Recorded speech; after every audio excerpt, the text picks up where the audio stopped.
Hello everyone, আজকে একটা নিয়ে এসেছি ইন্টারেস্টিং রেসিপি। পোস্ত না বেটে কী করে পোস্তর বড়া বানাবে সেটাই আজকে দেখাবো। এই জন্য এখানে আমি 2 চামচ পোস্ত নিয়েছি। ভীষণ মুচমুচে হয় এই পোস্তর বড়া। আর এখানে আমি নিচ্ছি 2 চামচ চালের গুঁড়ো, রাইস ফ্লোর নিচ্ছি 2 চামচ।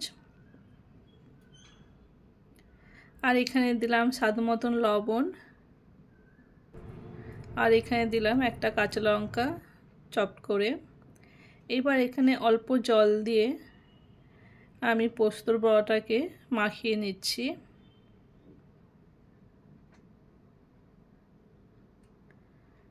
ভীষণ মুচমুচে হয় এই পোস্তর বড়া, গরম ভাতের সাথে আর মুসুর ডাল দিয়ে ভীষণ ভালো লাগে।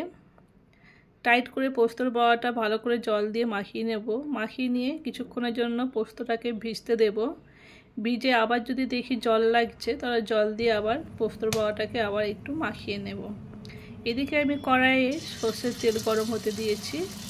এবার সর্ষের তেলের মধ্যে ছোট ছোট আকারে বড়াগুলোকে আমি দিয়ে দিচ্ছি।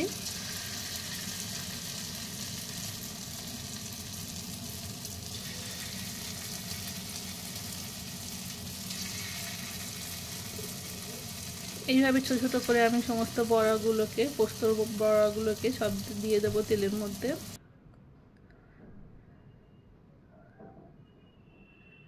দিয়ে গ্যাসটা একদম সিমে করে পোস্তর বড়াগুলোকে ভেজে নিতে হবে। ভাজা হয়ে গেলে পোস্তর বড়াটাকে আমি উল্টিয়ে নিচ্ছি। দুটো সাইড ভালোভাবে ভেজে নেব।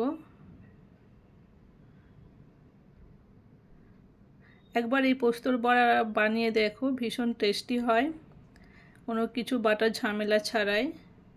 গরম ভাতের সঙ্গে ভীষণ ভালো লাগে, মুচমুচে হয় এই পোস্তর বড়া। আর ভালো লাগলে অবশ্যই একটা লাইক, শেয়ার আর কমেন্ট করে দিও। আর নতুন বন্ধু হলে অবশ্যই একটা সাবস্ক্রাইব করে দিও। আমার এখানে পোস্তর বড়া একদম রেডি হয়ে গেছে সার্ভ করার জন্য। বাড়িতে সবাই ভীষণ পছন্দ করেছিল এই পোস্তর বড়া। তাহলে আজ এই অবধি, আবার আমি চলে আসবো নতুন কোনো রেসিপি নিয়ে।